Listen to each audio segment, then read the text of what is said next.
L-2012, is-sena tal-instabilità politika għall-gvern ta' Gonzi PN u s-sena tar-riżenji frod voti mitlufa mill-gvern fil-Parlament.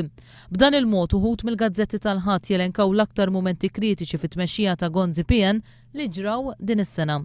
Il-Gazzetta Malta Today fil-faċċata tagħha tgħid li s-sena 2012 bdiet bid-dikjarazzjoni ta' Franco De Bono wara r-rixafil tal-Kabinett jgħid li m'għandux fiduċja Florence Gonzi bħala Prim Ministru. Konsegwenza tek Gonzi tellaq waħdu f'elezzjoni interna biex jiġi konfermat kap tal-Partit Nazzjonalista. U minħabba l-biża li ma kellux maġġoranza fil-Parlament, fl-2012 ittieħdu mill-inqas voti fil-Parlament.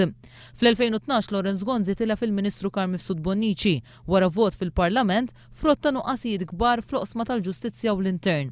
Tilef ukoll Richard Kakija Karwana mir-rappreżentant permanenti għall-Unjoni Ewropea wara li aġixxa minn wara dar il-Parlament Malti u li iżda Gonzi żammu bħala konsulent tiegħu. Il-Malta Today tgħid li fl-aħħar net Gonzi tilef ukoll il-vot fuq il-budget b'konsegwenza li waqa' l-gvern u kellu jsejjaħ elezzjoni ġenerali. Dan wara li Franco De Bono kien ilu jwissih minn Lulju biex ma jtawwalx għall-elezzjoni ġenerali ħalli ma jkollniex kampanja elettorali fil-miliet.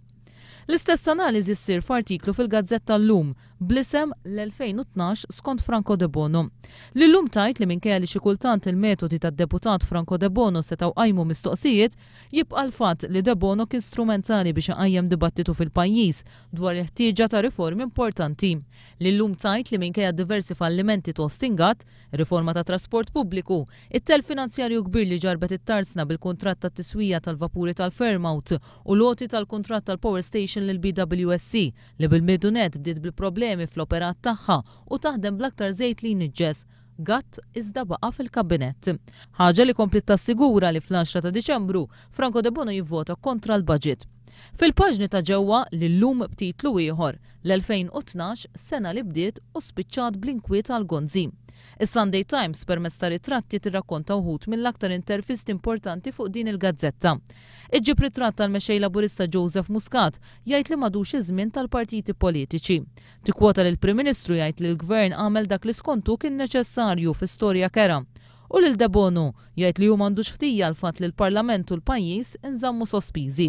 Tikkwota wkoll lil Jeffrey Pulicino Orlando jgħid li dak li għamel ma kienx drastiku, iżda xi ħaġa li skontu ridet issir. U lil Mario De Marco jgħid li mill-Partit Nazzjonalista qed joħroġ id-demm.